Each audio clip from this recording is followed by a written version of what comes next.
किसी ने बड़े कमाल की बात कही है कि हमारे आसपास कुछ लोग ऐसे होते हैं जो अपनी परेशानी से ज्यादा दूसरों की खुशियों से परेशान होते हैं। नमस्ते दोस्तों, मेरा नाम है आरजे कार्तिक। एक राजा था जो रोजाना 100 लोगों को खीर खिलाया करता था। जो गरीब लोग थे, जरूरतमंद थे, उनकी मदद करता था, रोजाना उन्हें भोजन कराया करता था। एक दिन उस राजा की जो खीर थी उसमें गड़बड़ हो गई। हुआ ये कि हलवाई जो था वो बर्तन को ढकना भूल गया और वहां उस रसोई में सांप आ गया और सांप ने उस खीर में विष यानी कि जहर छोड़ दिया। वो खीर जहरीली हो गई और जिन 100 लोगों को रोजाना की तरह खिलाई गई उनकी मृत्यु हो गई। इतना बड़ा पाप राजा ने कर दिया, उससे अंदर ही अंदर रहा नहीं जा रहा था, ग्लानि हो रही थी, वो समझ नहीं पा रहा था क्या करें। उसने ये फैसला लिया कि वो अपना राजपाट छोड़ देगा, किसी और को अपना उत्तराधिकारी बनाएगा और सब कुछ छोड़ करके जंगल में जाकर के भगवान से कहेगा कि मुझे माफ कर दो, मैं पश्चाताप करना चाहता हूं।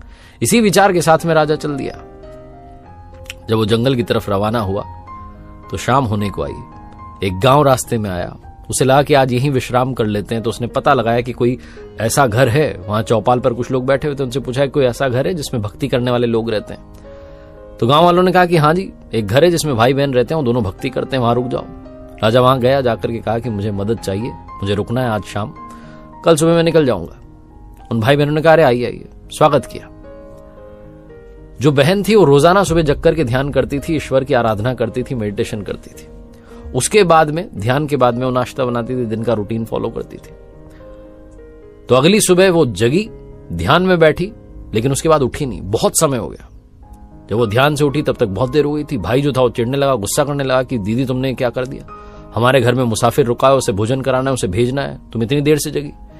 तो बहन अपने भाई को बताने लगी कि क्या बताऊं, आज ध्यान में ऊपर वाले की सभा लगी थी और ईश्वर जो थे वो फैसला नहीं कर पा रहे थे कि क्या करना है। एक मसला ऐसा आ गया था। तो भाई ने पूछा क्या हो गया। तो बहन ने बताया कि एक राजा है जिसने 100 लोगों को जहरीली खीर खिला दी और वो सब उससे गलती से हुआ, भूल से हुआ। अब ईश्वर फैसला नहीं कर पा रहे हैं कि ये जो पाप है इसका ये किसको लगेगा, राजा को लगेगा, उस सांप को लगेगा जिसने जहर छोड़ दिया बर्तन में, या उस हलवाई को लगेगा जिसने वो बर्तन ढका नहीं। ये फैसला चल रहा था, बहुत लंबी बहस चल रही थी, उनकी सभा लगी हुई थी प्रभु की। तो राजा ने जैसे ही सुना उसको समझ में आया कि मेरा वाला मैटर चल रहा है। तो उसने पूछा उस बहन से कि अरे क्या हुआ फिर। तो उस लड़की ने कहा कि अभी फैसला हुआ नहीं है, कल का इंतजार करना पड़ेगा। राजा जो था उसे लगा कि अरे तो मुझे फिर से रुकना पड़ेगा, आज इस फैसले को तो जानना है कि किसको पाप लगेगा। राजा ने कहा क्या मैं एक दिन और रुक सकता हूं, मुझे कल निकलना है। राजा उसी घर में रुक गया। गांव में दिन भर चौपाल में चर्चा होती रही कि वो जो आदमी कल आया था शाम में मुसाफिर, जो कह रहा था कि मुझे भक्ति वाले घर में रुकना है, ढोंग कर रहा था। जहां उसने देखा कि एक जवान लड़की रहती है भाई के साथ में, उसकी नजर खराब हो गई। देखो आज भी वहीं रुका हुआ है। दिन भर उस राजा की बुराई चलती रही। अगली सुबह वो लड़की फिर से ध्यान में बैठी, ध्यान उसका खत्म हुआ। राजा ने फटाफट से पूछा कि अरे क्या फैसला हुआ।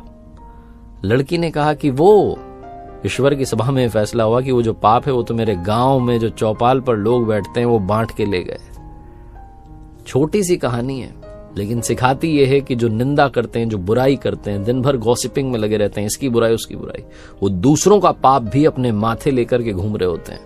इसीलिए हमेशा हमें किसी की भी हो बुराई से बचना चाहिए। एक बार फिर से वही बात जो अक्सर आपसे कहता हूं, ऊपर वाले के आशीर्वाद, अपनी मेहनत और अपनों के प्यार के साथ कर दिखाओ कुछ ऐसा कि दुनिया करना चाहे आपके जैसा। याद रखिए, हर सोमवार सुबह 9:30 बजे मेरे साथ देखिए एक नई कहानी, और हर शुक्रवार सुबह 9:30 बजे मेरे साथ देखिए लर्निंग सीरीज का एक नया वीडियो।